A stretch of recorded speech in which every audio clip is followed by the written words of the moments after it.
nila, opposites attract. Pero may nagsasabi naman na hindi nakakatulong ang pagkakaiba para magkaunawaan. Ikaw kabarangay, alin ba sa dalawa ang iyong pinaniniwalaan?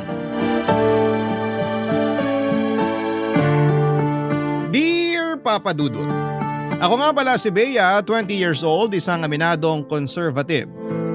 Mula sa pag-iisip, sa galaw at sa pananalita, isama mo na rin ang pananamit ko. Lagi akong tinatawag na manang ng mga kakilala ko.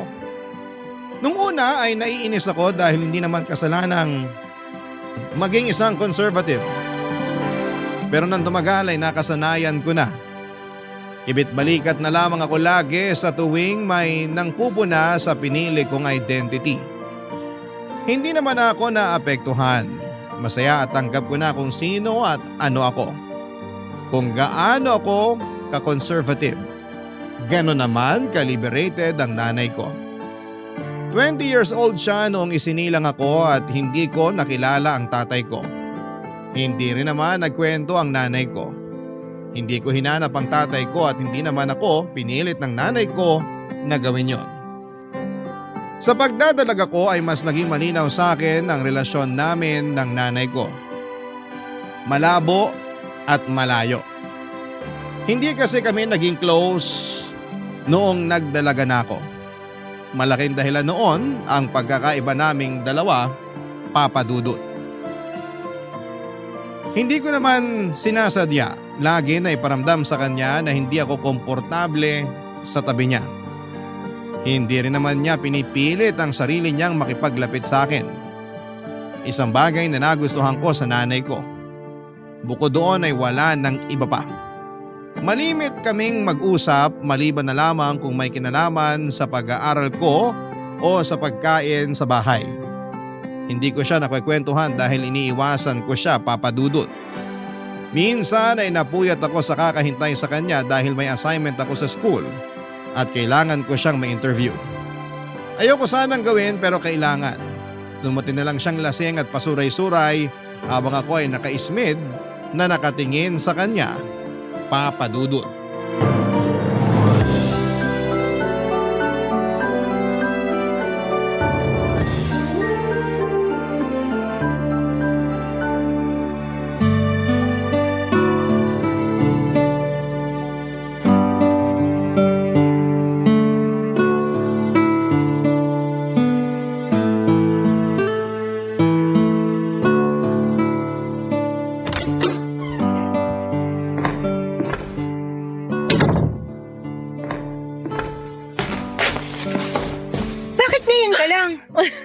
Nakakagulat ka naman.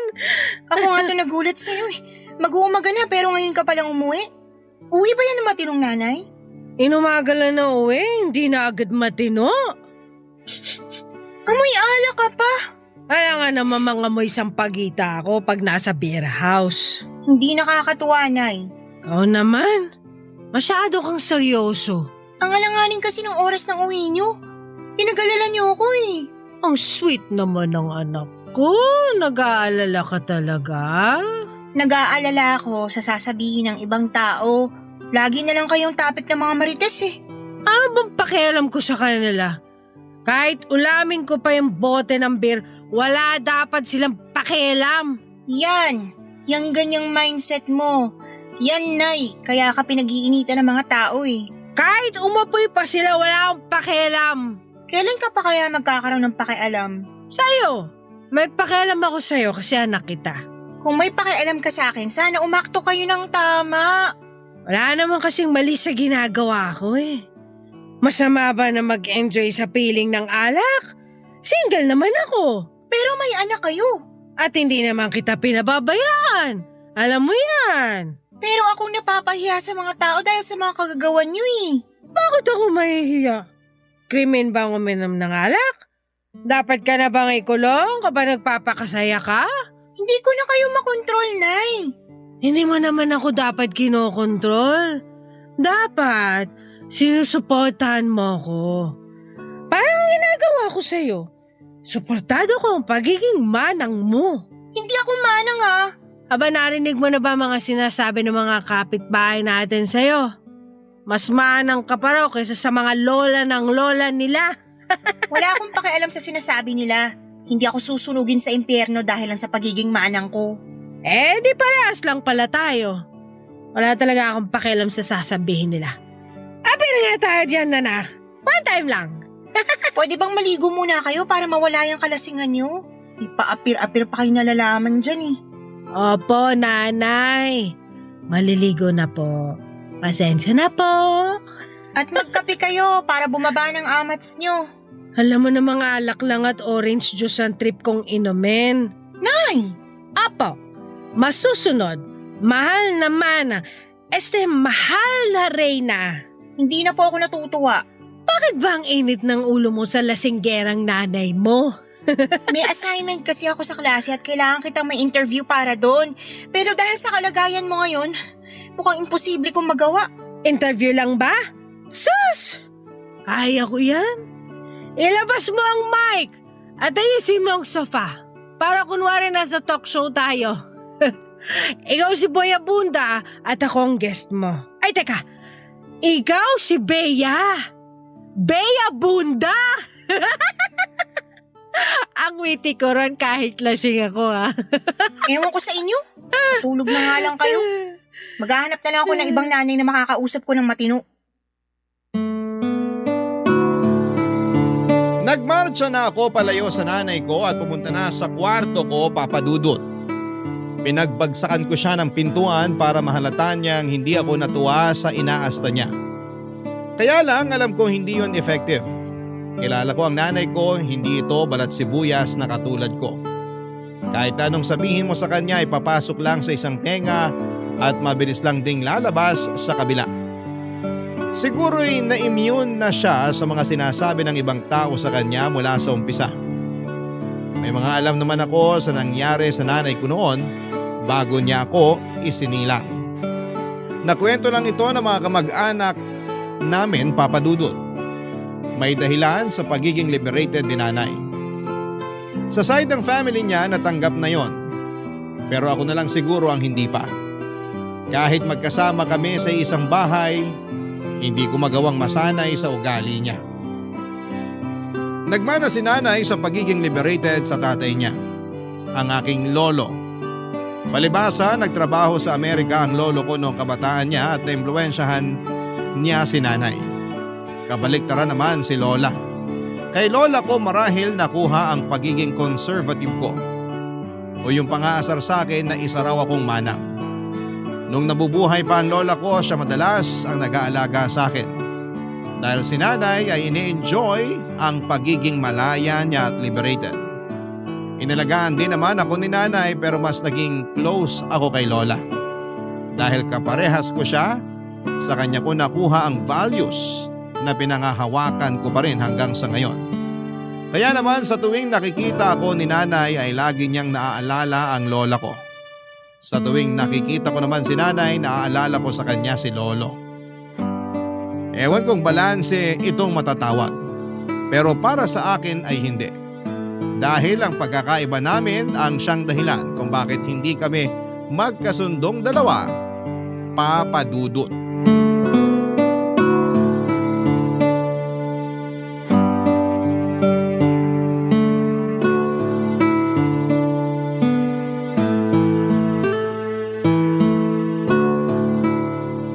Saan ka pupunta?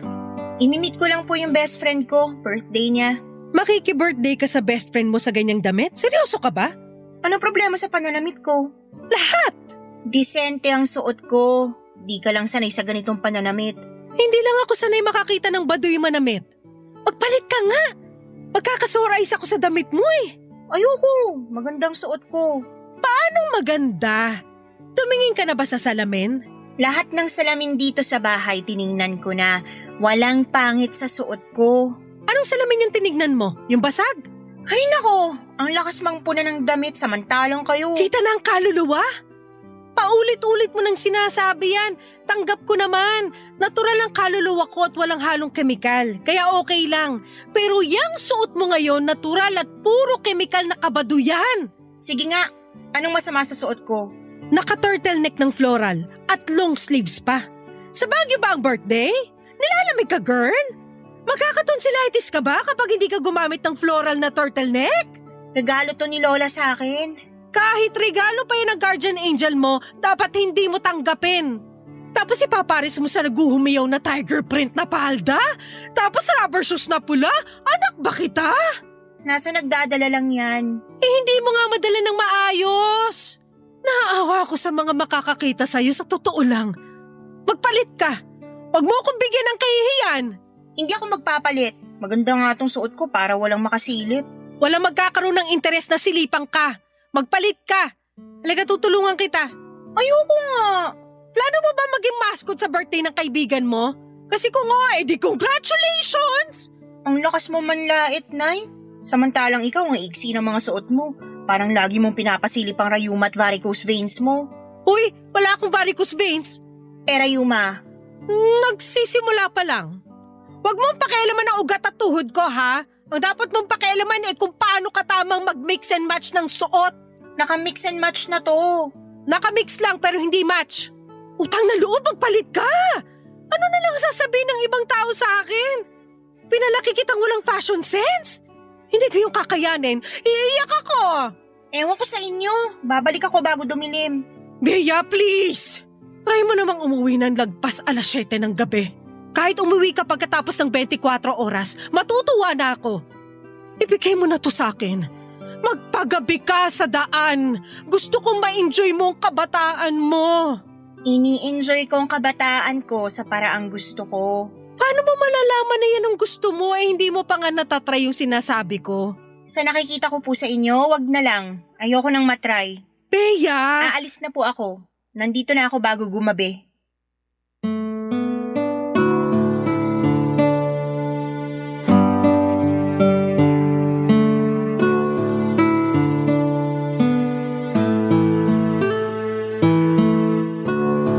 Papadudot nagmamadali na akong lumabas para hindi na makahabol si nanay ng satsat sa akin. Sa mga ganong sitwasyon lang niya ako madalas binubungangaan. Kapag napapansin niyang sumusobra na ang pagiging conservative o manang ko. Gusto niyang masubukan ko na magwalwal kasama ang mga kaklase kong nag-aaya sa akin sa inuman o kaya ay magpagabi. Pero hindi ko kasi nakahiligan yon. Iniisip ko pa lamang ay para na akong nasusuka. Hindi kaya ng sistema ko na lunukin ang lifestyle ng nanay ko. Marami pa siyang gustong ipasubok sa akin, Papa Dudut. Tulad na lamang ng makeup, ilang beses niya akong binibilhan ng makeup pero lahat ay pinamimigay ko lang. Bukod kasi sa hindi naman ako marunong gumamit noon ay hindi ko rin nakikita ang kailangan ko pang gumamit noon. Tanggap naman ang itsura ko, Papa Dudut. Hindi para sa akin ang makeup. Ang isang bagay nga na hindi ko magawang tanggapin mula sa nanay ko ay yung pagpupumilit niya sa akin na magparitoke. Nakahanap kasi siya ng buy one take one promo nung selebrasyon ng Mother's Day sa isang beauty clinic. Ilang araw niya akong pinipilit na maghanap ng ipaparitoke sa mukha ko. Ilang beses siyang nagmakaawa para may kasama siya. Nagsuggest siya na magpalaki raw ako ng dibdib o kaya ay magpakapal ng labi dahil yon ang uso. Nagulat ako sa mga gusto niyang mangyari at sinabi kong kasalanan sa Diyos ang gawin yon, Papa Dudut. Tinawanan lamang niya ako at sinabing marunong lagi magpatawad ang Diyos, Papa Dudut. Barangay Love Stories. Barangay Love Stories. Sa pagdaan pa ng mga araw ay mas lalong nalayo ang loob ko kay nanay. Lalo kapag nagkakaroon ako noon ng flashbacks tungkol sa pagpapalaki niya sa akin. Kung paano niya kausapin ang mga kaklase at mga kaibigan ko. Hindi na ako natutuwa sa kanya pero dahil nanay ko siya ay kinakailangan kong tiisin kung sino siya. Nangako na lamang ako na kapag nakapagtapos na ako ay magmamadali akong umalis sa poder niya. Wala na akong balak magpakita sa kanya o makisalamuha.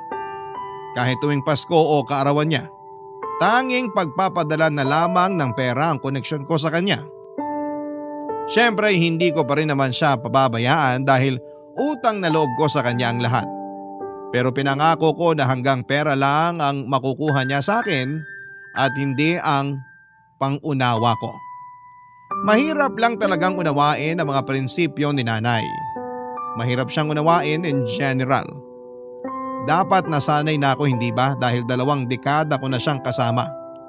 Pero hindi ko maintindihan ang sarili ko kung bakit hindi ko pa rin makuha ang punto niya sa buhay na pinili niya. Hindi na siya bata pero kung umasta siya akala mo'y teenager lamang at ang nakakainis pa ay parang wala siyang pakialam sa mga sinasabi ko. Parang hindi niya maintindihan na hindi ako okay sa nakikita ko sa kanya. Hindi niya alam na nakakaapekto na sa mental health ko ang mga desisyon niya sa buhay. Lalo na ang mga sinasabi ng ibang tao sa aming dalawa. Pati ako ay nadamay na sa mga chismis ng mga kakilala namin. Kung siya'y walang pakialam, ako naman tong laging nasasaktan.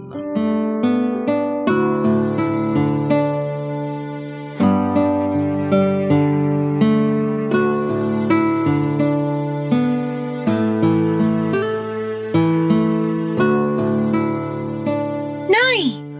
Ano na naman itong pinag-uusapan ng mga marites sa kanto natin? Aba malay ko, hindi naman kami close. Ikaw na naman ang tampulan ng chismis. Kung hindi pa ako napadaan doon sa tindahan ni Aling Miding, hindi ko pa malalaman na ikaw na naman ang topic. Ano na naman ba ang napansin nilang mali ko? Sige nga, isplok mo sa akin ang mga sinasabi ng mga perpektong marites na yan. Totoo bang namimigay ka ng kondom sa mga binata sa kanto natin? Oo, regalo ko yun para sa mga malilikot na binata. Mahirap na. Baka hindi pa sila handa magkaroon ng mga anak. Condom is the key. Hindi nyo ba alam na nakakahiya yun? Lantaran yung pinakita sa mga tao na inaabutan mo ng mga kondom yung mga binatang yun. Hindi lang inabutan. Pinagsabihan ko pa. Tsaka tinulungan ko kung paano gumamit. Baka mabutas nila di talo rin. Naririnig nyo po ba mga sinasabi nyo, Nay? Oo naman no. Mukha lang marumi ang tenga ko pero malinaw ang pandinig ko. Ang ibig kong sabihin, paano nyo nasasabi ang mga ganyang salita? Hindi dapat kayo namigay ng mga kondom. Na-video ka pa at pinakita sa akin habang nagbubukas ng kondom para ituro kung paano ang tamang paggamit. Baka lang kasi hindi nila alam baka hindi na ituro sa kanila sa school. Hayaan nyo ang mga magulang nilang magturo nun. Alam mo ba kung gaano ka-awkward para sa magulang na ituro yun sa mga anak nila? Lalo na tayo mga Pinoy. Hindi ka nga nahihiyang abutan ako lagi ng birth control pills buwan-buwan? At dapat nga magpasalamat ka sa akin kasi protektado ka na. Protektado ako dahil hindi ko naman ginagawa ang iniisip nyo. Mabuti naman pero kung balak mo na, Nay! hindi naman kita pinagbabawalan. Sino ba naman ako? Maaga nga ako nakabuo, diba? Hindi naman ako nagsisi dahil maganda ka at matino. At sana kayo rin matino. Namigay lang ng condom at pills, hindi na agad matino. Sobra ka namang mang-judge. Mas grabe pang panghuhusga sa inyo ng mga nasa kanto natin. Makahalata naman kayo. Alam ko naman yan pero hanggang kahulang naman ng mga yon. Hindi rin nila ako kaya, no? Huwag nga sila magmalinis. Alam ko lahat ng baho nila. Pasalamat sila, hindi ako interesadong pagpiestahan ng buhay ng ibang tao. Hindi gaya nila. Wala sana silang pagpipiestahan kung hindi ka pabigay ng mga ichichismis nila sa'yo. Kasalanan ko ba kung interesting ang buhay ko para sa kanila? Ako ata ang artista/vlogger dito sa barangay natin. Bawat galaw ko binabantayan. Pinag-uusapan. Paano hindi babantayan ang bawat galaw nyo? Sobra naman kasi ang ginagawa ninyo. Mukha lang sobrang ginagawa ko sa mga taong kulang ang pangunawa sa mga katulad ko. Ang hirap nyo rin kasing unawain. Lagi na ako napapahamak dahil sa mga ginagawa nyo. Pati ako nadadamay. Minsan ayoko na lang lumabas ng bahay dahil lagi na lang silang may sinusumbong sa akin tungkol sa inyo. Kahit magsumbong sila, ako pa rin ang kampihan mo. Kung alam nyo lang kung gaano kayo kahirap kampihan, Nay. Ang hirap! Kunwari hindi ako nasaktan sa sinabi mo. Tatanggapin ko yan kasi hindi mo pa rin ako maintindihan. Pero tandaan mo, magbubunga ng maganda tong pagiging pakawala ko. Kailan naging magandang pagiging pakawala? Basta, makikita mo. Napailing na lamang ako sa mga walang kwenta at walang katuturan na mga sagot ni nanay. Alam kong kahit na anong sabihin ko ay hindi pa rin ako mananalo sa kanya. Magkaiba talaga kami ng mindset. Kaya hindi niya makita ang punto ko. Hindi ko rin makita ang punto niya. It's a tie. At yun ang nakakainis dahil wala ni isa sa amin ang sumubok pantayan o unawain ang mindset ng bawat isa. Aminado akong ipagtatanggol ko ang nakagisnang kong mga prinsipyo at ibang paniniwala sa tama at mali. Ganon din naman si nanay. Hindi rin niya basta-bastang aabandonahin ang prinsipyo at nakasanayan niya. Lalo't may edad na rin siya. Lalong matataga sa bato ang mga prinsipyo niya kapag tumagal at nadagdagan palalo ang edad niya. Marami pang naging issue si nanay na nung una ay pinalagpas ko. Akala ko kasi marirealize pa niyang mali ang ginagawa niya pero nagkamali ako doon. Minsan ay muntika na siyang madimanda dahil sinuportahan niya ang isang dalaga sa kanto namin para magpalaglag. Nabuntis ang dalagang ito nang hindi sinasadya at hindi siya balak panagutan nang nakabuntis sa kanya. Wala rin siyang trabaho at umaasa lang sa sustento ng kanyang nanay. Matapang na sinuportahan ni nanay na ipalaglag nito ang pinagbubuntis niya. Dahil daw mas lalo lang mahihirapan ang buhay ng isisilang niya kung hindi pa siya handa bilang isang ina financially at emotionally. Napailing na lamang ako nang malaman kong galit na galit ang nanay ng dalagang ito kay nanay. Umabot pa sila sa barangay at nagkainitan ng ulo hanggang sa tinakot siya ng nanay ng dalaga na idedemanda kapag hindi pa siya nagsorry.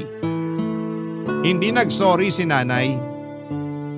Tinaasan niya ang pride niya at walang nagawa ang nanay ng dalaga. Mabuti na lamang at kapos sa pera ang nanay ng dalaga kaya wala itong ginawang pagdedemanda, Papa Dudut.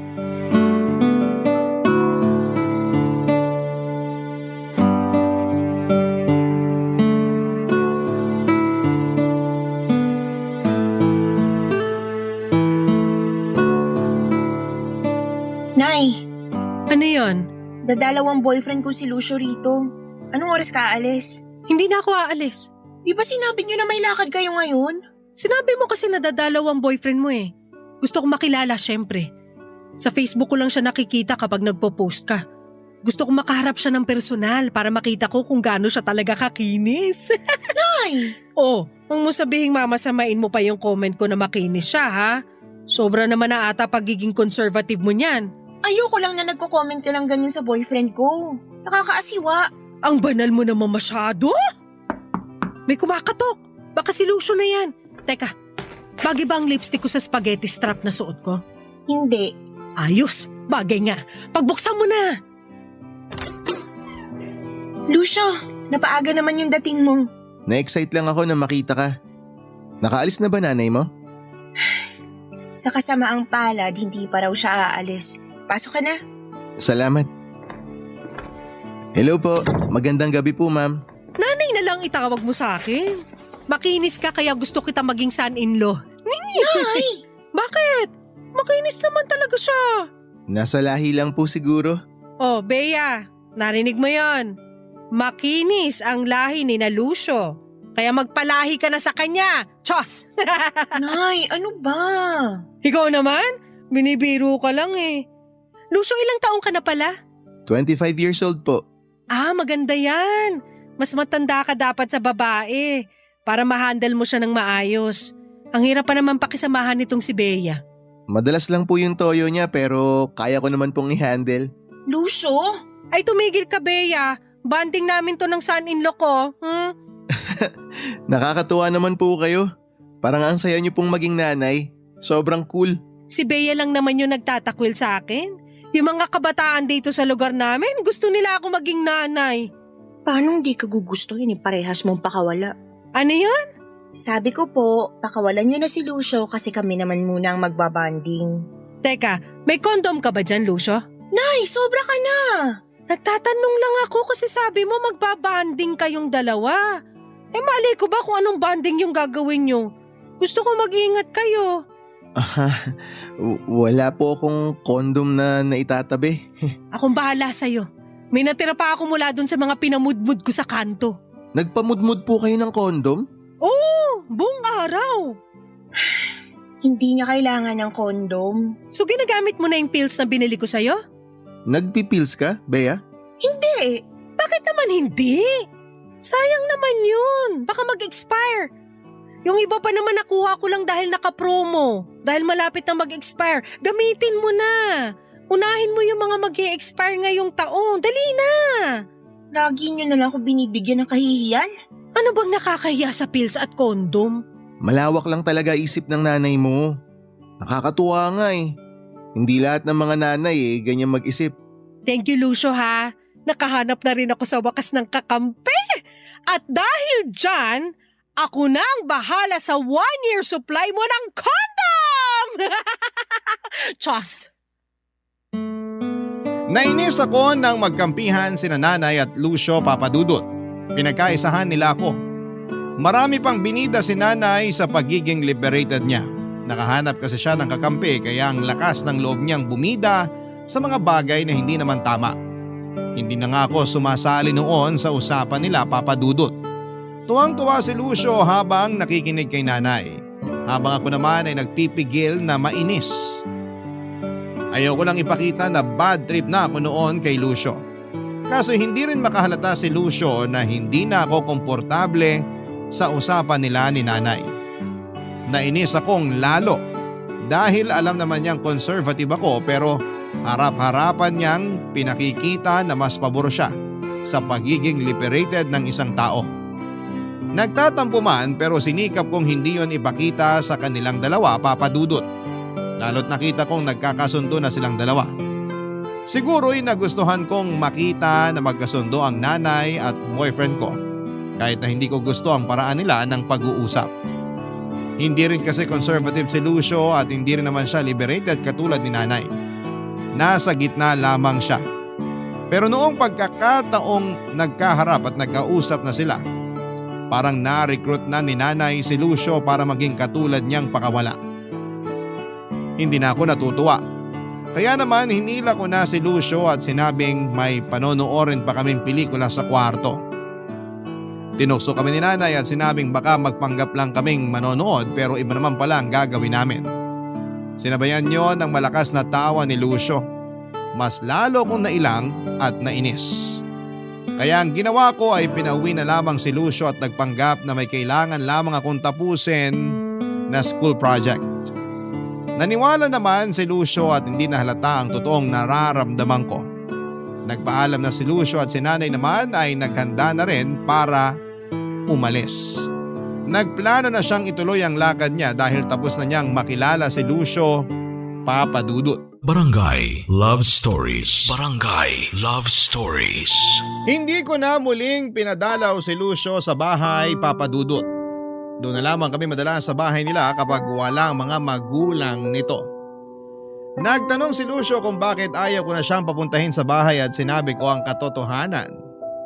Hindi ko gusto na naiimpluwensyahan siya ni Nanay at tinawanan lamang ako ni Lucio. Wala naman daw masama sa mga sinasabi ni Nanay. Magandang araw na may kakaiba na mindset si Nanay para mabalanse ko ang tama at mali. Hindi ko na lamang inimix si Lucio, Papadudot. Ayoko na lang pahabain pa ang argumento namin. Kahit ano namang sabihin ko, idol ni Lucio ang nanay ko at wala akong panalo doon. Kaya naman iniwasan na lamang namin na mapag-usapan si Nanay sa tuwing magkasama kami para hindi masira ang mood ko. Sa wakas ay nakahalata na rin si Lucio. Panay din ang tanong ni Nanay kung kailan muling dadalaw si Lucio. Pero kabit balikat lamang ang sagot ko sa kanya. Hindi naman niya ako kinukulit pa. Lagi na lamang kibit balikat ang sagot ko kay Nanay sa tuwing may sinasabi o tinatanong ito sa akin na malayo sa prinsipyo ko. Alam ko minsan na nainis na rin siya dahil ayaw ko siyang sagutin ng tama o totoo. E ano bang magagawa ko? Nahuli ni Nanay ang inis ko sa kanya. Mabuti nga't nakaramdam na siya na hindi ako komportableng makipag-usap sa kanya. Hindi na rin niya ako pinipilit na sumagot sa tuwing kinakausap ko siya. Nakita na niyang nag-set ako ng boundaries pagdating sa relasyon naming mag-ina. Mas naging payapa tuloy ang buhay ko at hindi na ako napipilitang makipag-usap at makipagbangayan kay nanay. Lalo na sa tuwing may issue ito na may kinalaman sa pagiging liberated niya. Kaya lang meron na namang nangyari at hindi ko matiis na hindi siya kumprontahin, Papa Dudut. Hindi na naman ako nakapagpigil ng inis ko, Papa Dudut.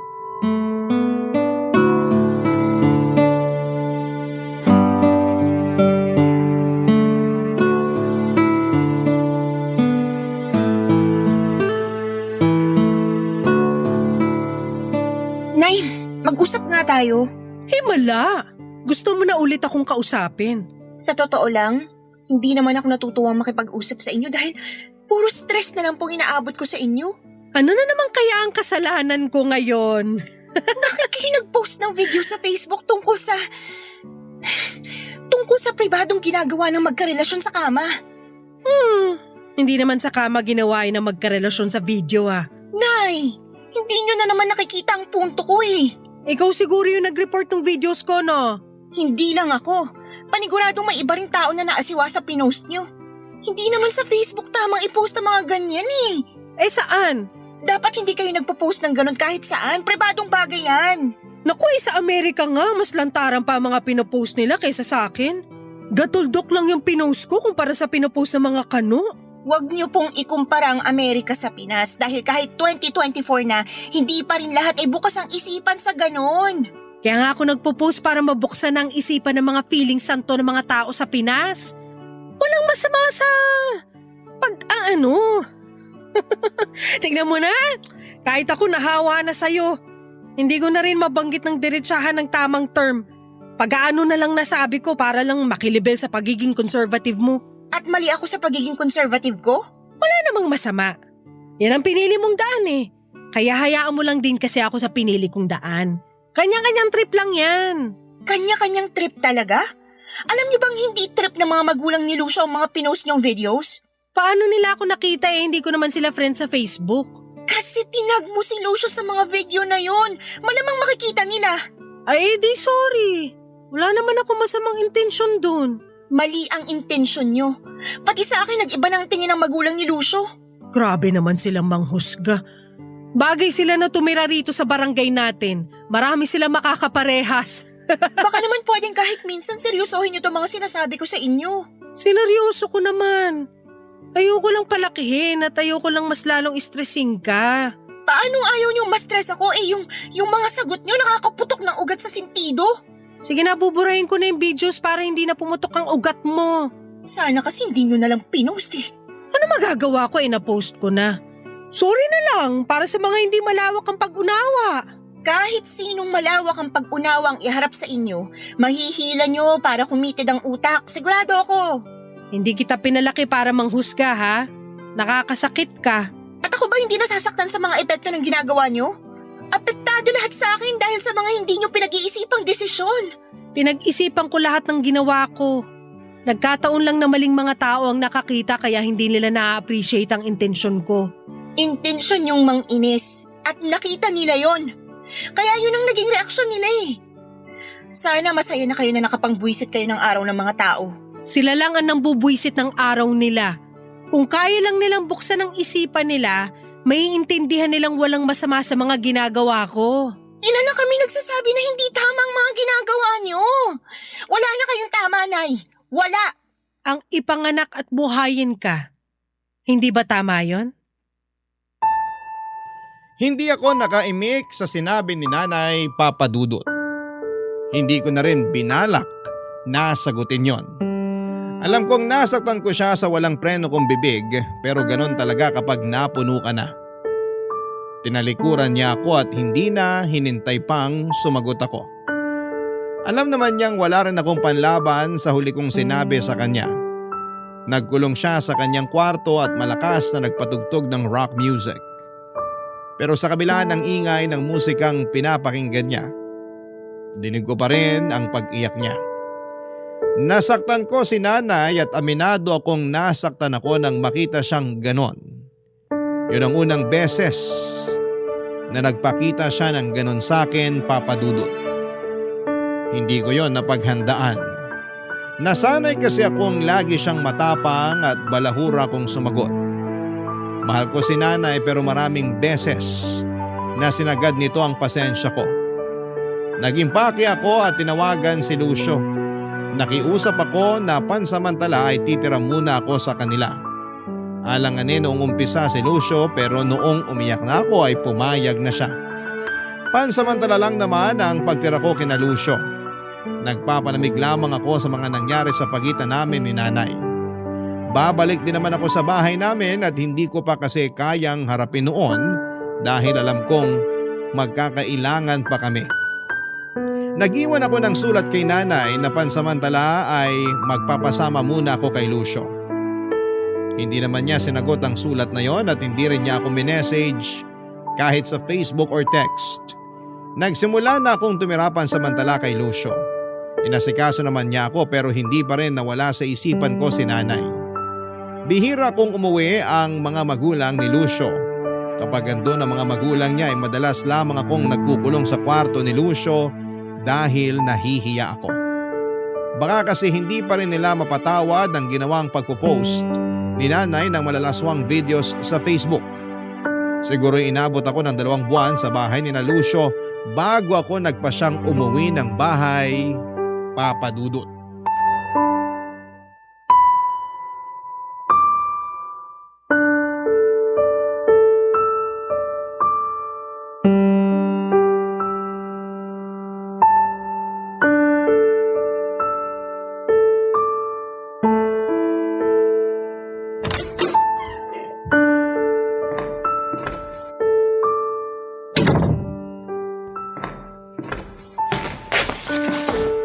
Nay, Uuwi ka pa pala.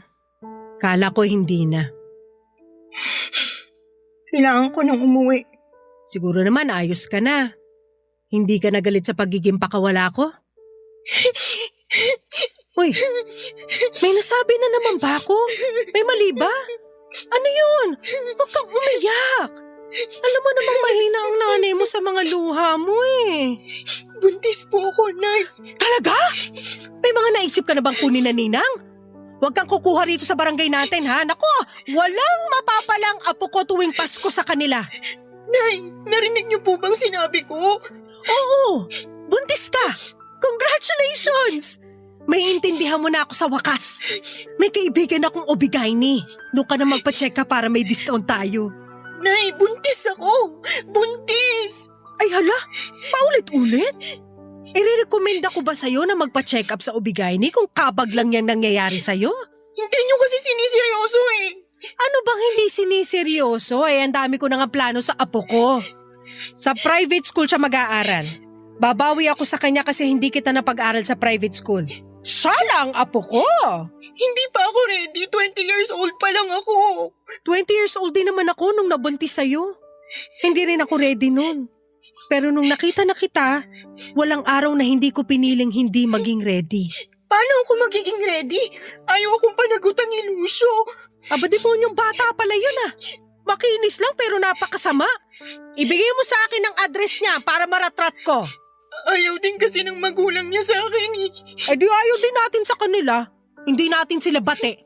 Tayong 3 ng apo ko ang magkakakampi. Hayaan natin sila. Sabi ni Lucio baka raw hindi sa kanya tong dinadala ko. Hindi ba? Sa kanya po. Ano ba namang tanong yan? Nagtanong lang ako. Huwag kang magalit. Paano hindi ako magagalit? Lalaking walang ama tong pinagbubuntis ko. Matutulad ako sa inyo. Wala namang masama na tumulad ka sa nangyari sa akin. Maayos naman kitang pinalaki. Matalino ka.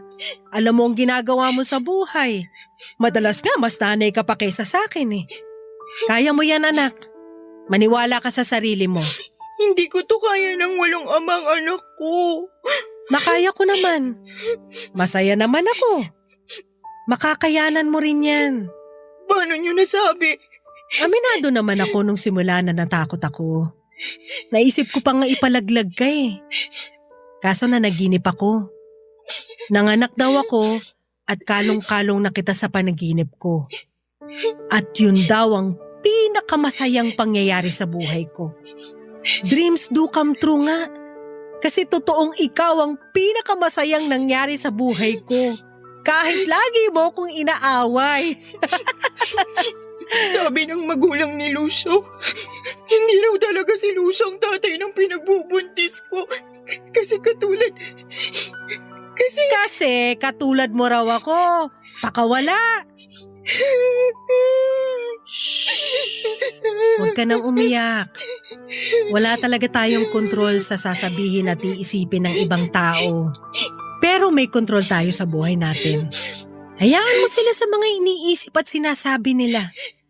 Tanggapin mo na lang kahit nakakasakit. Tapos layuan mo na sila. Kasi alam mong hindi sila makakabuti sa'yo. Pero paano po itong pinagbubuntis ko? May experience naman ako sa pagiging single mom. Bea, kaya natin to. Magtiwala ka lang sa pakawala mong nanay. Kaya natin to. Nagdagdag pa ng biro si nanay pero hindi na niya naituloy dahil niyakap ko siyang bigla. Doon na kami parehong naiyak. Yun ang unang beses na niyakap ko siya at naramdaman ko ang takot niya. Alam kong natakot din siya sa nangyari sa akin pero dahil mahina ako at kailangan ko ng kakampi, kaya siya ang tumindig para sa akin. Siya ang naging pader ko na sinandalan kahit alam kong gusto na rin niyang magiba dahil sa takot sa pwedeng maging future ko at ng anak ko. Sa unang pagkakataon ay nagkasundo kami ni nanay. Masarap pala sa pakiramdam na maging kakampi mo ang nanay mo. Sana dati ko pa yung nakita. Pero may kailangan lang palang ituro sa akin ng Diyos para magbalik ako sa piling ng nanay ko. Ang nanay ko na sa una ay iniisip kong pakawala. Pero sadyang malaya at gising lang ang kanyang kaisipan. Kaya hindi siya magawang unawain ng ibang tao dahil nagtutulog-tulugan pa rin sila. Tulad ko. Minsan din akong nagtulog-tulugan pero ngayon ay mulat na at gising na. Sa ngayon, Papa Dudut, ay unti-unti nang napapansin ang tiyan ko. Nakikita na kami ng mga kapitbahay sa tuwing lumalabas kami ni nanay para magpa-check up o bumili ng mga kailangan para sa magiging anak ko. Alam naming pinag-uusapan kami ng mga marites sa daan. Pero mas lalo lang kaming nawala ng pakialam. Totoong hindi namin kontrolado ang iniisip at sinasabi nila pero kontrolado naming huwag magpaapekto sa mga laman ng utak nila. Mas pinili naming ireserba ang enerhiya namin para sa mga mas magandang bagay. At yon ay ang pagdating ng panibagong blessing at aral sa buhay namin ni nanay. Ang magiging anak ko. Maraming salamat po sa pagbasa ng aking liham, Papa Dudut. Naway mapakinggan ko po ito sa Spotify dahil doon namin madalas pinakikinggan ni nanay ang mga episodes ninyo. Muli maraming salamat po sa inyo. Ang inyong kapuso at kabarangay forever, Bea. Nagustuhan ng iyong napakinggan? Ituloy yan via live stream sa www.gmanetwork.com/radio.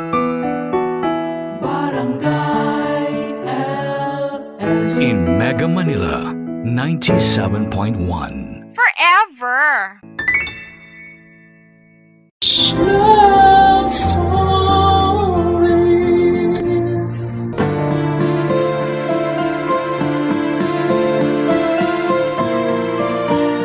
Hindi lubusang napupunan ng pera at material na bagay ang kakulangan ng isang magulang. Minsan ang presensya at pagmamahal ang mas nagiging matimbang. Ikaw kabarangay, sa anong punto ng buhay mo masasabi na nagkulang sa iyo ang mga magulang mo?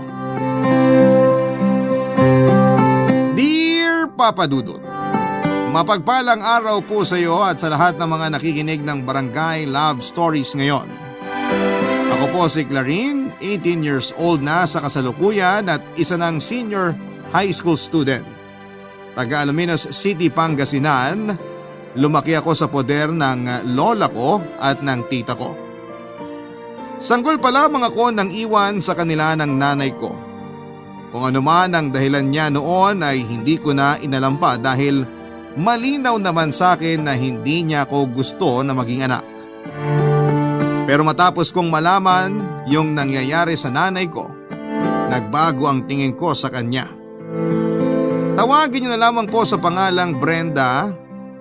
Siya po ang dahilan kung bakit sumulat ako sa inyo, Papa Dudut. Mula pagkabata, madalas akong nakakaranas ng panunukso na ampon daw ako. Tuwing may pamiting din sa school ay si Lola ang palaging pumupunta kaya mas lalong lumala yung panunukso sa akin ng mga kaklase ko. Nung una'y halos ayaw ko nang papuntahin sa school ang lola ko. Pero nung tumungtong na ako sa high school ay doon ko na-realize kung gaano ako kaswerte, Papa Dudut. Alam ko naman po na hindi lang ako ang anak na walang kinalakhang magulang. At maswerte ako na meron akong lola na tumayong nanay at tatay ko. Kaya naman hindi na ako naiinggit pa sa mga kaklase ko na buo ang pamilya. Bukod sa lola ko ay may mga tita rin ako na laging nakasuporta sa akin. Tuwing recognition day sa school ay present sila pareho. Halos hindi ko nga maramdaman na may kulang sa akin dahil palagi naman nilang pinupunan yung puwang sa pagkatao ko. Pero ang hindi ko alam, Papa Dudut, ay hindi rin pala naging madali ang buhay noon ng nanay ko.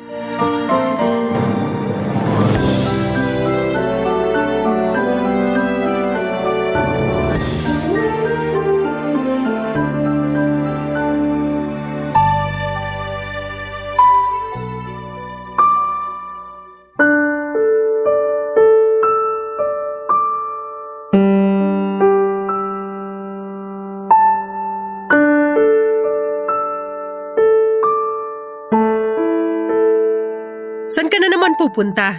Lalabas lang ako, ma. Huwag niyo sabihing pagbabawalan niyo na naman ako. Nakikita mo ba yung suot mo? Masisilipan ka na.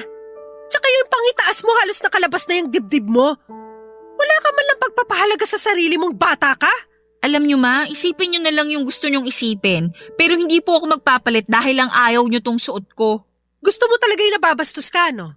Bakit di ka nalang maghubad? Nahiya ka pa. Ma, pwede ba? Baka kung saan pa mapunta tong usapan natin eh. Kasalanan ko pa? Sa halip na tulungan mo ako sa mga gawain dito sa bahay, inuuna mo pa yung paglalakwatsa mo.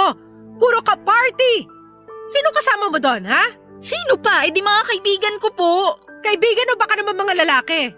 Sa itsura mo yan, sigurado ako na pagpepiestahan ka ng mga mata nila. Tapos gustong-gusto mo naman. Eh di sana nagbenta ka na lang ng katawan mo para kumita. Talaga ba, ma? Sa inyo pa manggagaling yan? Masisisi mo ba ako? Tignan mo nga yung sarili mo, mukha kang bastusin. At ano ho ba ang dapat kong suotin? Mahabang bestida na may mahabang manggas? Tapos kamay ko lang yung nakikita? Sana ho, pinasok nyo na lang ako sa kumbento. Sana nga. Baka sakali magtinu ka ron. Hindi ka sana ganyang kabastos kung sumagot-sagot sa akin. Alam nyo, kahit balutin ko pa yung sarili ko, kung may manyak sa paligid ko, mababastos at mababastos pa rin ako. Wala sa pananamit yun. Oo, tama ka. Wala nga sa pananamit yon. Pero pwede mong maiwasan yung mga ganong sitwasyon kung hindi mo sila bibigyan ng motibo. Sa tingin mo sinong lalaki ang hindi matutukso kung ikaw na mismo naghahain ng sarili mo sa kanila? Nung kabataan ko, hindi kami Yan pinapayagan. yung mahirap sa inyo eh. Wala kayong tigil sa pagkukumpara. Nung panahon namin, ganito. Nung panahon namin, ganyan. Magkaibang henerasyon tayo ng kinalakihan, ma. Hindi yun ang pinupunto ko. Ang sa akin lang, bigyan mo naman ng dahilan yung mga tao sa paligid mo para irespeto ka. Ma, kung gusto nila akong irespeto, kusa nilang ibibigay yon at hindi ko na kailangan pang hingin sa kanila. Sige, gawin mo yung gusto mo. Pero huwag kang hihingi ng tulong sa akin pag nabuntis ka dahil dyan sa kalandian mo. Hindi ako ganun katanga para magpabuntis, ma. Nasasabi mo lang yan kasi hindi pa nangyayari. Pero kapag nandyan na, sigurado akong hihingi ka rin ng tulong sa akin. Dami niyo pang sinasabi? Makaalis na nga. Tama, umalis ka na nga. Mas maganda nga siguro kung di ka na babalik. Buisit ka. Lagi niyo namang sinasabi yan. Nakakaumay na, ma. Kung nauumay ka na bakit hindi ka pa lumayas dito? Mas mabuti na nga yung wala ka para wala nang sakit sa ulo. Hindi mo gayahin yung ate mo. Kita niyo na? Kahit naman anong gawin ko, ako pa rin lagi yung pasaway niyong anak. Si ate yung matino, si ate yung mabait, lahat na. Tapos ako yung patapon yung buhay. Tama, di ba? Buti naman alam mo. Hindi ko na pala kailangan ipamukha sa'yo. Bahala nga kayo. Isipin niyo na lang kung anong gusto yung isipin. Basta ako, hindi ko ikakahon yung sarili ko para sa mga papuri ninyo. Papa Dudut, ganon daw talaga ang nanay ko noong dalaga pa. Palibasa raw kasi ay ibinibigay ni Lolo lahat ng gusto kaya namihasa. Paboritong anak daw po kasi si Mama kaya naging matigas ang ulo at mapagmalaki. Pagka-uwi galing sa school ay tatambay na kaagad sa kung saan-saan kasama ang mga barkada niya. May pagkakataon na doon na rin siya kumakain at natutulog sa bahay ng mga barkada niya. Kaya naman lalong nagalit noon si Lola. Pero kahit anong galit daw nito ay wala rin namang magawa sa katigasan ng ulo ng nanay ko. Hindi ko po tuloy alam kung paano nakatagal ang lola ko sa ugali niyang yon habang nakatira sila sa iisang bubong. Hindi na nakagraduate ng kolehiyo ang nanay ko at sa kagustuhang makaalis sa poder ng lola ko ay namasukan na lamang siya bilang kahera sa isang mall.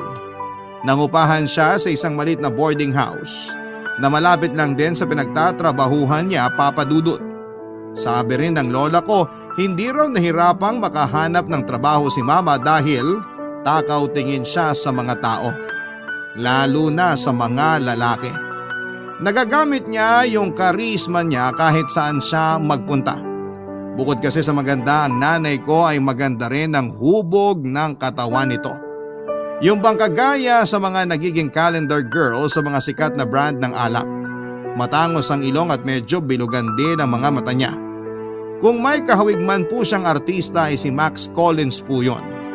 Ipinakita po kasi sa akin ni Lola mga picture ni Mama noong dalaga pa siya. Noong naglaya si Mama at nakipagtanan sa boyfriend niya ay may masama ring nangyari. Pumanaw na po noon ang lolo ko. Akala raw ni Lola ay yun na ang pinakamasaklap na mangyayari sa buhay niya pero hindi pa pala, Papa Dudut.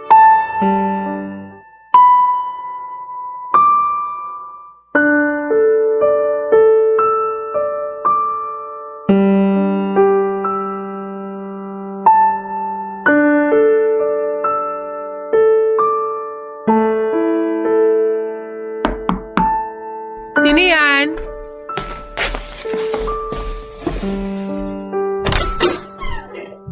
Oh, anong ginagawa mo rito? Mukhang may masamang hangin na nagtaboy sa'yo para umuwi dito ah. Ma, sa loob na lang po tayo mag-usap. Sige na. Kapag piyestahan pa tayo ng mga chismosa nating kapitbahay nakakahiya. Aba, buti pa sa kanila nahihiya ka.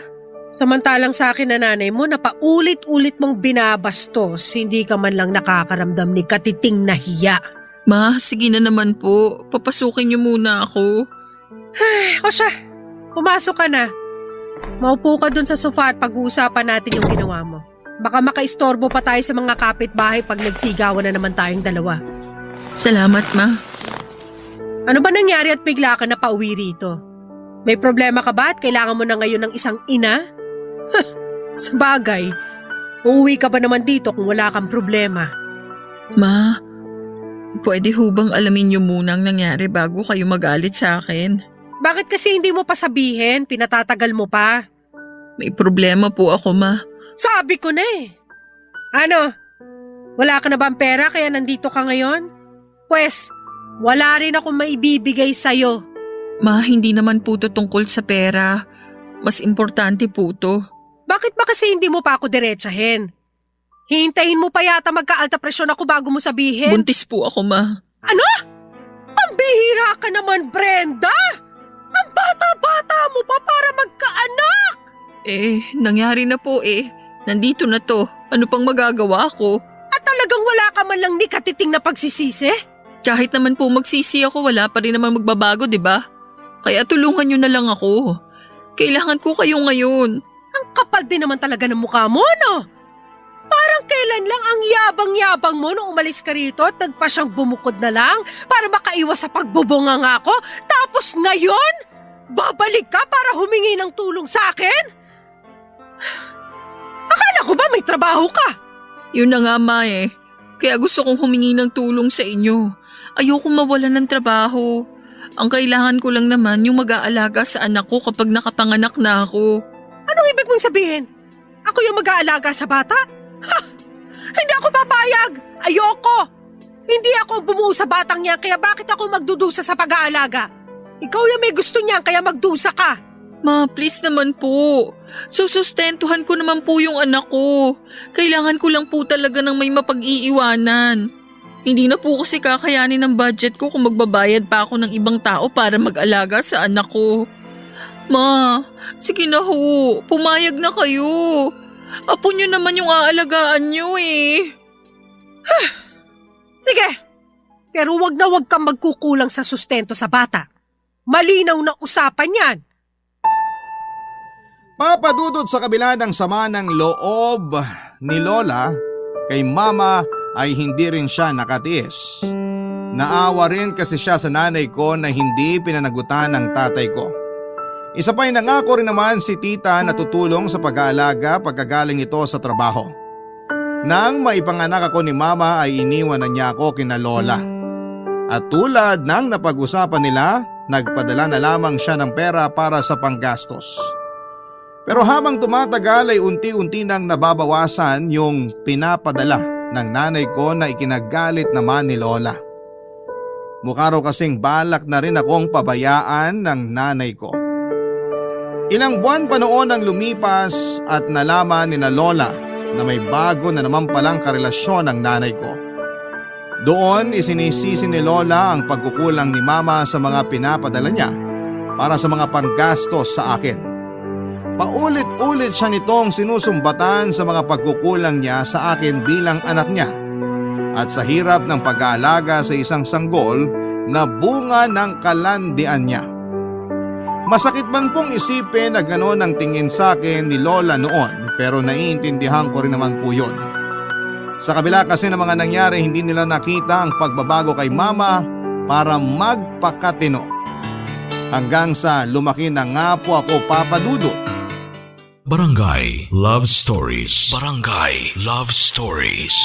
Papa Dudut, binibisita rin naman daw ako ni Mama noong baby pa ako pero sa bawat pagpunta niya sa bahay, wala rin pagkakataon na hindi sila nag-aaway ni Lola. May katigasan din talaga ang ulo niya at madalas pang sinasagot-sagot ng pabalang si Lola kaya hindi sila nagkakasundo noon. Sa paglaki ko ay mas naramdaman ko ang pagmamahal ni na Lola at Tita Papa Dudut. Umabot na ako noon sa 2 taon sa high school kahit mga kaklase ko ay alam nila na Lola's girl ako.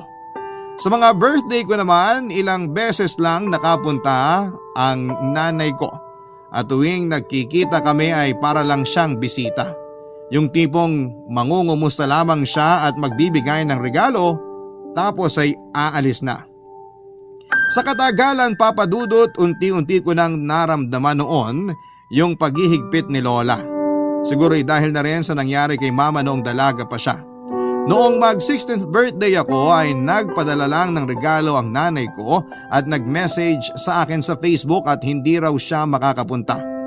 Hindi naman ako nagreklamo dahil laging sinasabi sa akin ni Lola na magpasalamat na lamang ako na may natatanggap pa ako mula sa nanay ko.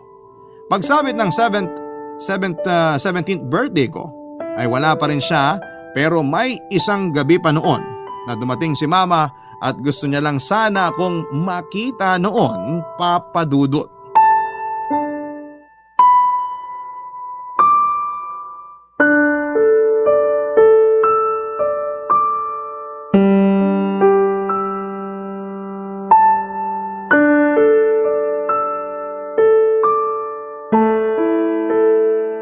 Anong ginagawa mo rito? Gabing-gabi na. Tulog na si Clarin. Ganun ba, Ma? Ayos lang. Idadaan ko lang sana tong binili kong bagong damit at sapatos para sa kanya. Kung tulog na siya, pakibigay na lang ho. Ganun ba talaga kahirap para sa'yo na iabot ng personal sa kanya yung mga pinamili mo? Pwede ko nga siyang gisingin para makausap mo eh. Pero mukhang makakaabala pa siya sa'yo. Hindi naman po sa ganun, Ma. Alam ko kasing nagpapahinga na siya ng ganitong oras. Huwag niyo naman pag-isipan ng masama lahat ng ginagawa ko. At talagang sasabihan mo pa ako ng ganyan? Ma, please naman. Hindi ako pumunta dito para makipagtalo sa inyo. Gusto ko lang talagang ibigay itong mga pinamili ko para sa anak ko. Para makabawi man lang ako sa kanya kahit papano. Kung gusto mong makabawi, maglaan ka ng oras sa kanya. Kung sa lalaki mo nga, dami mong oras eh. Kahit man lang sana tuwing birthday ni Clarine makapunta ka. Malaking abala ba sa'yo yung ilang oras para sa kanya? Ha! Sa bagay. Mas masarap nga palang bumuka ka na lang sa... Ma, magdahan-dahan naman kayo ng pananalita ninyo. Bakit nasasaktan ka? Eh di ba wala ka namang ibang alam gawing noon kundi bumuka ka sa mga lalaki? Tingnan mo nga yung naging bunga ng kalandian mo. Hindi mo man lang magawa magpakaina sa kanya. Nagpapadala naman po ako Hindi ako pumapalya sa sustento ko sa kanya. At saka kinukumusta ko rin naman siya. Sa tingin mo, sapat na yon? Sa tingin mo ba masaya si Clarine na siya lang yung walang magulang tuwing may pa-meeting sa eskwelahan nila? Alam niyo naman po na may trabaho ako. At saka nandiyan naman po kayo ni ate para sa kanya. Ah, ganon. Talagang iniasa mo na sa amin lahat. Sana pala naging ATM ka na lang. Total yun lang naman ang silbi mo sa anak mo. Ang sakit niyo naman magsalita. Talaga masasaktan ka. Mabuti nga yan eh. Baka sakaling tablang ka naman ng hiya sa ginagawa mong pambabaliwala sa kanya. Hindi po totoo yan. Hindi ko siya binabaliwala. Mahal ko yung anak ko, Ma. Kayo lang naman yung nag-iisip ng ganyan eh. Anong klaseng pagmamahal yung sinasabi mo? Eh mula nung sanggol pa lang si Clarine, ako na yung tumayong magulang para sa kanya. Buti nga't lumaki matino at mabait yung batang yun eh. Hindi tulad mo na bata pa lang kating-kating ang lumande. Ma naman! Hindi po ba kayo napapagod na ulit-ulitin sa akin yung nagawa kong pagkakamali noon? Hindi ba pwedeng mag-move on tayo at magkapatawaran na lang? Napatawad na kita sa mga nagawa mo, pero kung hindi dahil sa apo ko, hindi ko yun gagawin. Kung gano'n naman pala at napatawad nyo na ako gaya ng sinasabi nyo, bakit lagi nyo nalang ipinamumukha sa akin yung mga nagawa ko noon? Hindi ko to ginagawa para insultuhin ka. Ginagawa ko to para matuto ka namang magpakaina. Yun lang, Brenda. Ganun lang kasimple yung hinihingi ko sa'yo. Pero ano pa nga ba nga asahan ko? Hay! Umalis ka na. Iwan mo na lang yung ibibigay mo para sa apo ko.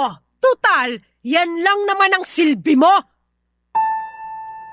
Papa Dudut, dinig na dinig ko ang naging pagtatalo ni na mama at lola ng gabing yon. Pero mas pinili ko na lamang na magkulong sa kwarto at hindi na lamang lumabas para harapin ang nanay ko. Naawa po ako noon sa kanya. Kahit naman po kasi pagbalik-balik ta rin ng mundo ay nanay ko pa rin siya. Nagkulang siya sa akin bilang isang ina pero hindi naman siya kinapos sa suportang pinansyal. Gayon pa man, Papa Dudut, ay hindi pa rin nagbago ang pananaw ni Lola sa nanay ko. Gusto talaga nito na magpakananay sa akin si Mama at hindi yon dinadaan lamang sa sustento at lagi ko namang sinasabi noon kay Lola na ayos lang sa akin yon dahil naiintindihan ko rin naman na may trabaho si Mama. Pagsapit ng 18th birthday ko, kahit naiintindihan ko naman ang sitwasyon ng nanay ko ay hindi ko pa rin napigilang malungkot nang hindi na naman siya nakarating. Akala ko kasi noon ay medyo magiging extra special yung araw na yon dahil dibo ko na. Pero kahit natapos na yung handaan ay wala pa rin kahit na anino niya ng mga panahong yon, Papa Dudut.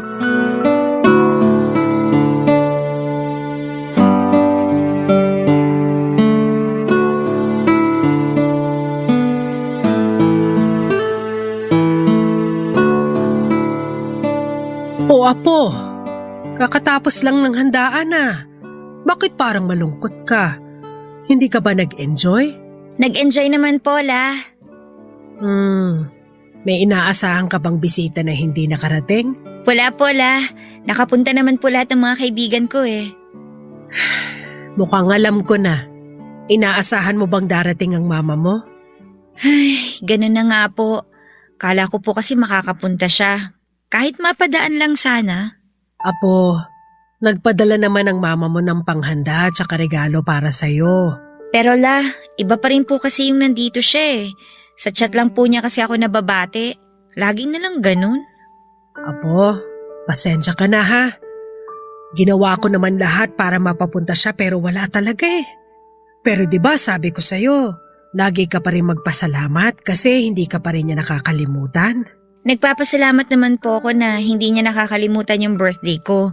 Pero nakalimutan po yata niya na kailangan ko rin yung presensya niya.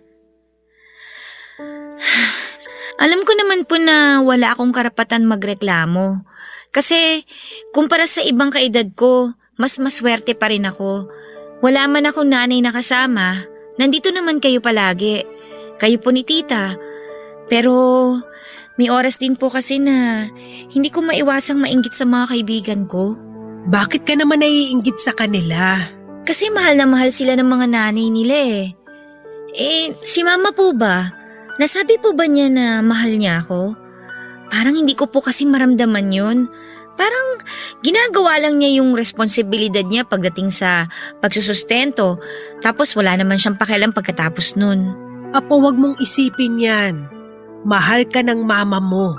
Gusto ko rin po kasing maranasan yung ipagluto niya ako, yung samahan niya ako sa school kapag may mga meeting, tapos magsasabit ng medal sa akin tuwing recognition day. Hindi ka ba masaya na ako yung sumasama sa'yo? Tsaka ipinagluluto rin naman kita. Kung may ibang putahe kang gusto, sabihan mo lang ang lola. Salamat po, Lola. Huwag niyo po sanang isipin na hindi ako masaya na kayo yung nakakasama ko palagi. Gusto ko lang po talaga makasama si Mama. Tahan na, Apo. Nandito lang kami. Hindi ka namin pababayaan. Kahit anong gusto mong ipagawa sa akin, gagawin ko para sa'yo. Kahit nga oras-oras pa ako magluto, gagawin ko yun. Seryoso po ba yan, La? Sabi pa naman ng kaibigan ko, sa inyo na rin siya magpapaluto sa birthday niya. Siyempre, wag lang yung ganon. Ikaw lang, Apo, ang ipagluluto ko. Mahal na mahal kita, Apo ko. Mahal na mahal ko rin po kayo, La. Huwag ka nang umiyak. Mas maiiyak ka sa dami ng hugasin natin mamaya. Lola naman eh. Di po ba pwedeng abswelto muna ako dyan? Debo ko po kaya. Siyempre, biro lang yon. Kami na ng tita mo ang bahala ron. Basta ikaw, maging masaya ka lang, ha? O siya, sige na. Pahinga ka na muna sa kwarto mo. Hayaan mo na yung mga kalat. Kami na bahala sa mga yon. Salamat po talaga, La, ha? Shhh! Tama na't baka maiyak pa ako. Papadudot pagkatapos ng dibo ko ay nagulat na lamang ako noon nang makatanggap ako ng message mula kay mama at sinasabing gusto niyang makipagkita sa akin. Sa mall yung napag-usapan naming meeting place at hindi ko alam kung anong dapat kong maramdaman ng mga sandaling yon. Ipinaalam ko naman kay Lola na magkikita kami ni mama pero hindi ko alam kung ano ang magiging reaksyon niya pagkatapos noon. Pero alam din naman ng lola ko na gustong gusto kong makasama si mama kaya hindi na siya tumutol pa nang magpaalam ako. Natuloy po ang pagkikita namin sa mall at doon ako pinapunta ni mama sa sikat na coffee shop. Medyo kinakabahan pa ako noon dahil yon ang unang beses na inaya ako ni mama sa labas. Ibig sabihin, matagal-tagal kaming makakapag-usap. Nang makita ko si mama ay magkahalong saya at pag-aalinlangan yung naramdaman ko. Napatitig na lamang ako sa kanya dahil ang ganda-ganda pa rin niya kahit na medyo nagkakaedad na. Hindi pa naman siya ganoon katanda pero kapag pinaglapit kami ay mapagkakamalang kami na magkapatid. Sa tagal kong hiniling na magkasama kami, Papa Dudut, ay saka naman ako noon halos walang masabi sa kanya. Barangay Love Stories. Barangay Love Stories. Papa Dudut, pakiramdam ko po noon na isang estranghera si mama. Hindi ko alam kung paano ko sisimulan ang pakikipag-usap sa kanya. Hindi ko nga po siya noon niyakap dahil sa pinaghalong kaba at hiyang nararamdaman ko. Tinanong ako ni mama kung anong gusto ko pero dahil nahihiya talaga ako sa kanya, ay sinabi ko na lang na siya na ang bahala. Pinagmasdan ko si mama, Papa Dudut. Kung tititigan siya ay may pagka-artistahin talaga siya. Halata sa itsura niya na maalaga siya sa sarili Pero habang pinagmamasdan ko siya ng mga sandaling yon ay hindi ko rin maiwasang mapaisip kung bakit nagawa niyang iwan na lamang ako kina Lola. Naisip ko rin noon kung may alam ba sa kinakaroonan ng tatay ko kasi hindi man lang niya ako kinilala bilang anak. Pero parang wala akong lakas ng loob na itanong ang lahat ng yon kay mama. Sa dami ng tanong sa isipan ko, ni isa sa mga yon ay ayokong pakawalan dahil ayaw ko rin na masira ang sandaling yon na magkasama kami. Nang muling magsalita si mama ay doon lang po tuluyang nawala yung pagkailang ko sa kanya, Papa Dudut.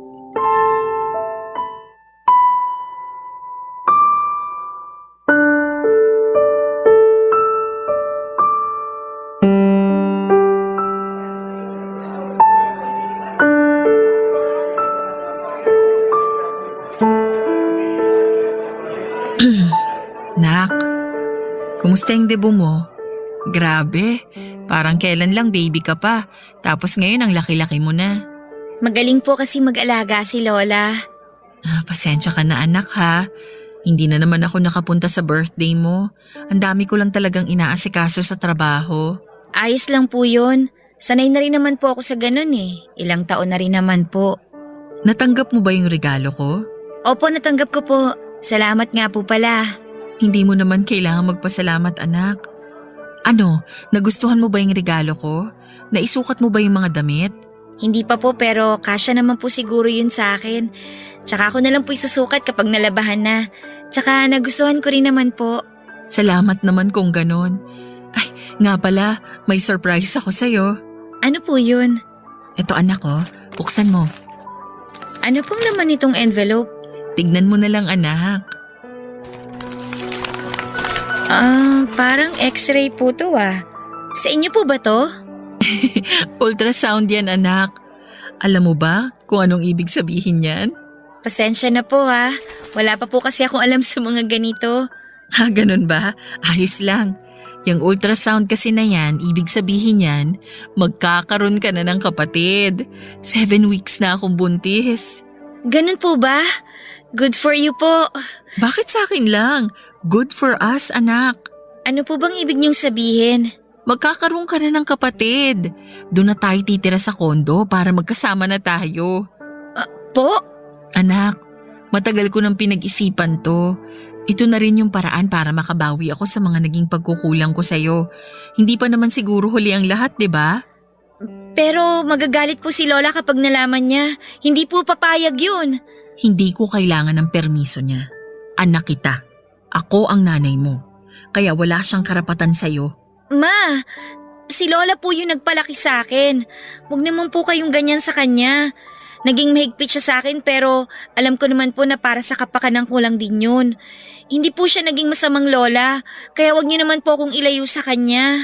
Hindi naman kita ilalayo, anak. Alam ko naman na mabait sa'yo ang lola mo.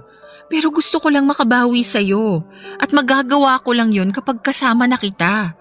Yung pangmatagalan na sana. Kapag nakita mo yung kondo na tutuluyan natin, magagandahan ka rin doon. Mas magiging komportable ka. Naiintindihan ko naman po kayo. Pero gusto ko rin po makasama si Lola eh. Pwede naman po kayo bumawi kahit nandun ako sa kanya. Ayaw mo ba sa akin? Gusto kitang makasama anak. Mahal mo naman si mama, diba? Kailangan po muna itong malaman ni Lola. Hindi naman po pwedeng na basta nyo na lang po ako isasama. Sige. Kakausapin ko siya. Magpaalam ka na sa kanya. Susubukan ko po. Pero hindi ko po maipapangako na papayag siya ha. Papa Dudut, hindi agad ako nakasagot sa tanong ni Mama kung mahal ko rin ba siya. Sinadya ko na iwasan ang tanong niyang yon. Ang totoo po kasi noon ay gustong gusto ko naman siyang makasama pero mas matimbang po sa akin si Lola. Ayaw ko po na magalit sa akin ang lola ko dahil siya ang nagpalaki sa akin mula nung iniwan ako ng nanay ko. Hindi ko naman gustong mamili dahil pareho ko silang mahal. Pero naging mahirap ang sitwasyon ko dahil sa pamimilit ni Mama. Hindi ko rin po nagustuhan yung sinabi ni Mama na walang karapatan sa akin si Lola.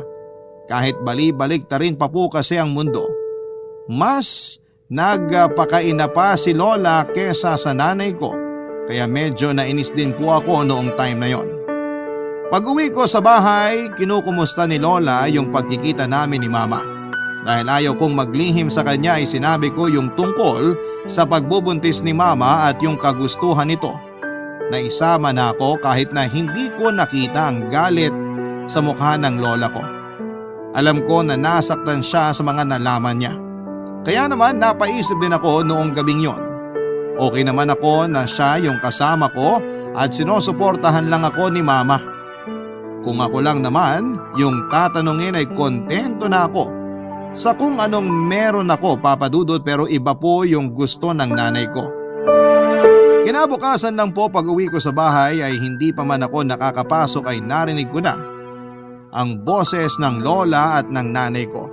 At kahit na hindi ako magtanong ay alam ko kung bakit naroon si Mama, Papa Dudut.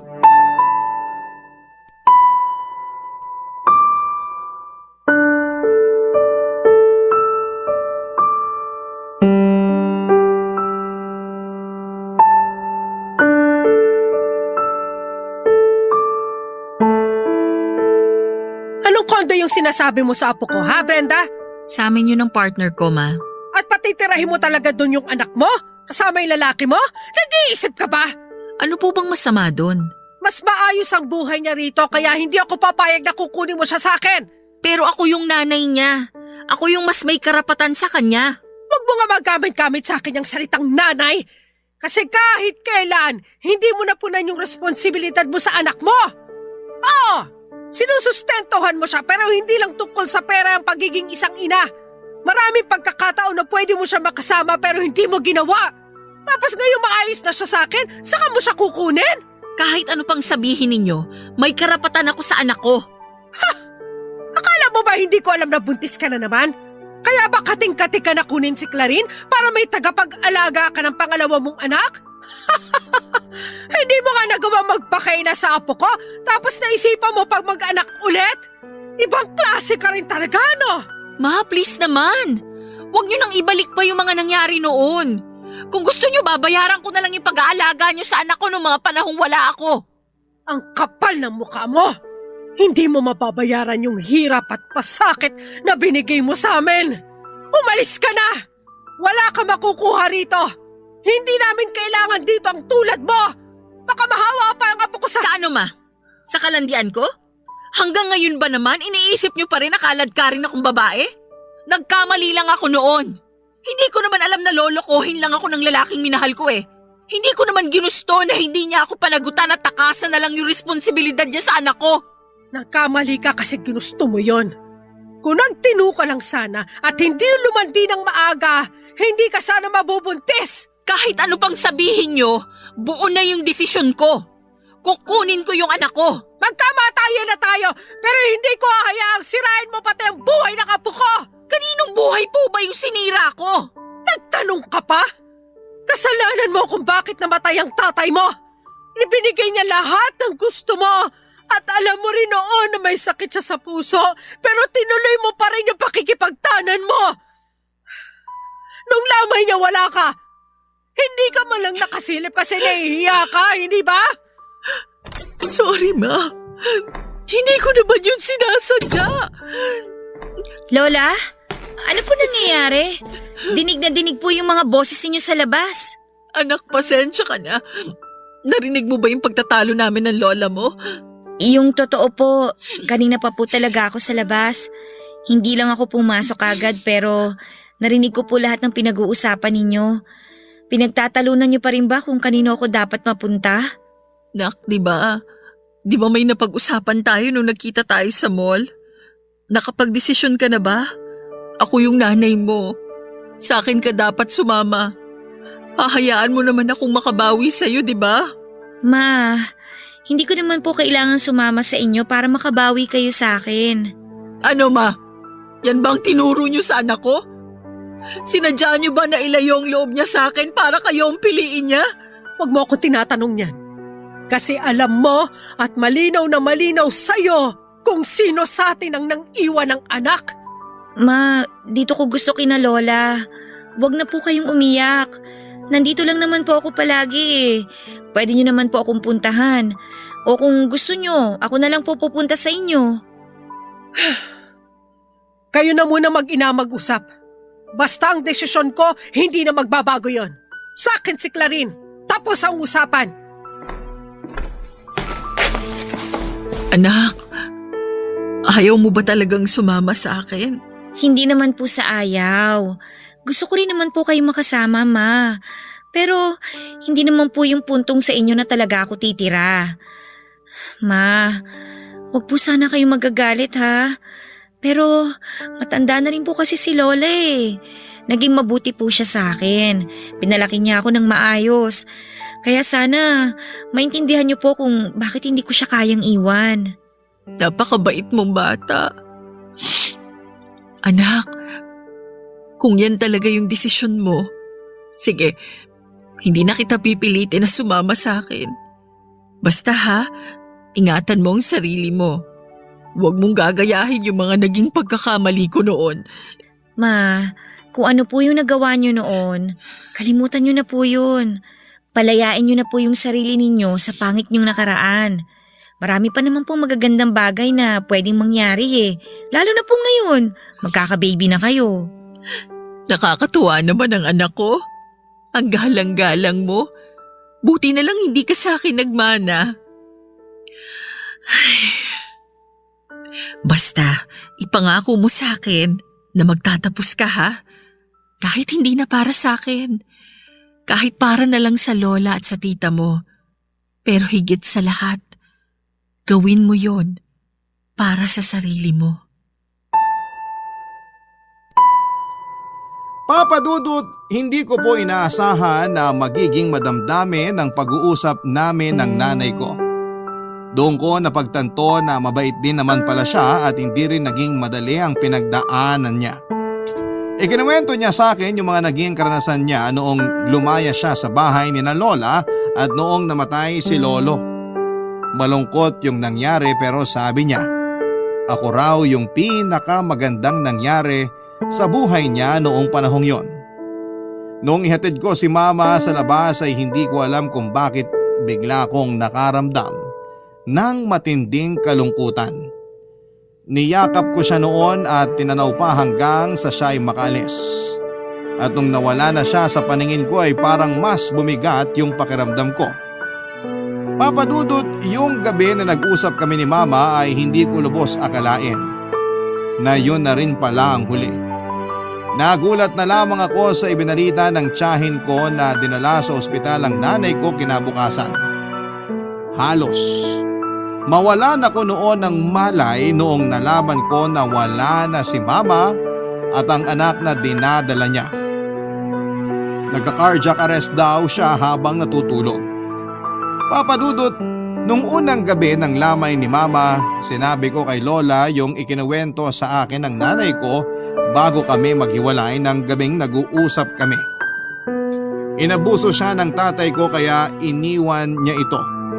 Pero hindi niya sinabi kina Lola yung totoong nangyari. Kitang-kita ko noon yung matinding kalungkutan sa mga mata ng lola ko matapos niyang malaman na nakaranas ng pang-aabuso si Mama. Hanggang sa ngayon po ay nagluluksa pa rin ako sa pagkawala ng nanay ko. May pagsisisi rin po ako dahil sana napagbigyan ko pa siya na makasama ako ng mas matagal.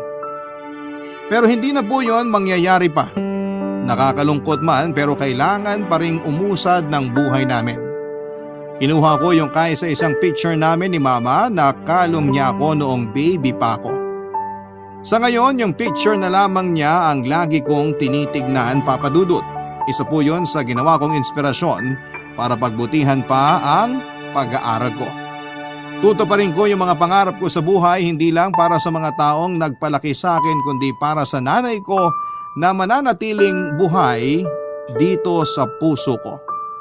Hanggang dito na lamang po, Papa Dudut, ang kwentong ibabahagi ko sa inyo. Taos-pusong pasasalamat naman po sa lahat ng bumubuo ng Barangay LS para sa pagkakataong mapakinggan sa programa ninyo ang kwento ng buhay ko. More power sa inyo and God bless sa Barangay Love Stories. Ang inyong forever kapuso, at kabarangay, Clarin. Nagustuhan ng iyong napakinggan? Ituloy yan via live stream sa www.gmanetwork.com/radio.